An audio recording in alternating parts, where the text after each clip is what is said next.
Las Vegas, Republican Governor Ron DeSantis of Florida spotlighted his conservative credentials, touted his achievements in office, and pledged to continue his fight as he addressed the annual leadership meeting of the Republican Jewish Coalition, a major conference of party leaders, activists, and mega donors. In the state of Florida, I am walking that line. I am standing my ground. I'm not backing down, DeSantis emphasized as he spoke Saturday on the third day of the conference, which is being held in Las Vegas, Nevada.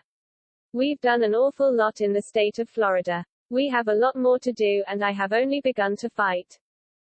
The conservative governor, who saw his popularity surge among Republican voters in his state and around the nation over the past year and a half, thanks in large part to his combative push back against COVID-19 restrictions amid the coronavirus pandemic, took aim at President Biden's efforts to increase the nation's vaccination rate through mandates.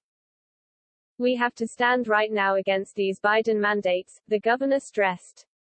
He does not have the constitutional authority to do what he's trying to do, and if he can get away with this, trust me, you haven't seen nothing yet. No mandates, no restrictions, we are going to take our freedom back, and we have to do that right now, DeSantis said to Applause. DeSantis, a former congressman who was narrowly elected Florida governor in 2018, isn't expected to face as challenging of a re-election in a state that used to be the nation's largest general election battleground, but that has increasingly trended red over the past couple of cycles. When I got elected governor in 2018, there were about 300,000 more registered Democrats in the state of Florida than Republicans. And as I stand here before you today, I can happily report that for the first time in the history of the state of Florida, we have more registered Republicans than registered Democrats, the governor highlighted. DeSantis noted that we have number 1 ranked public university system 5 years running by U.S. News & World Report, and he also touted the Sunshine State's creation of new jobs. He also showcased his conservative achievements, saying, "I've appointed 5 constitutionalists to the Florida Supreme Court. We took the court from being the most liberal court in the United States to now being the most conservative state Supreme Court in the United States." And he noted his efforts to ban sanctuary cities, his suing the Biden administration over what he called the president's reckless border policies, touted his signing multiple bills tightening voter accessibility rules, and his banning of critical race theory.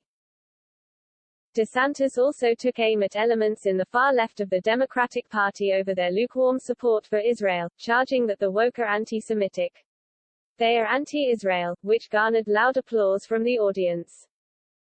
DeSantis was one of 8 prominent Republicans speaking at the 4-day confab that pundits view as potential 2024 GOP presidential hopefuls. Another, who addressed the crowd soon after DeSantis, was former South Carolina Governor Nikki Haley, who served as U.S. ambassador to the United Nations under then-President Donald Trump. In a foreign policy-centric speech, Haley blasted the current president, arguing that you cannot count on the Biden administration to stop the Iranian nuclear program. And she claimed that the Biden team wants to get back into the business of giving hundreds of millions of dollars to the Palestinians and promoting a 2-state solution. Haley charged that the Palestinian leadership has never viewed the peace process as a way of achieving peace with Israel. They have always viewed it as a way to destroy Israel. My promise to you is that I will always be the loud and proud ambassador in support of the United States and Israel, she pledged. Haley also pointed to the high policy stakes in the 2022 midterm elections, when the GOP aims to win back majorities in the House of Representatives and the Senate. Those elections are about whether we stop socialism, defend our border, return to fiscal sanity, and end liberal indoctrination in our schools. And yes, they are also about standing strong for our best ally in the Middle East, she said.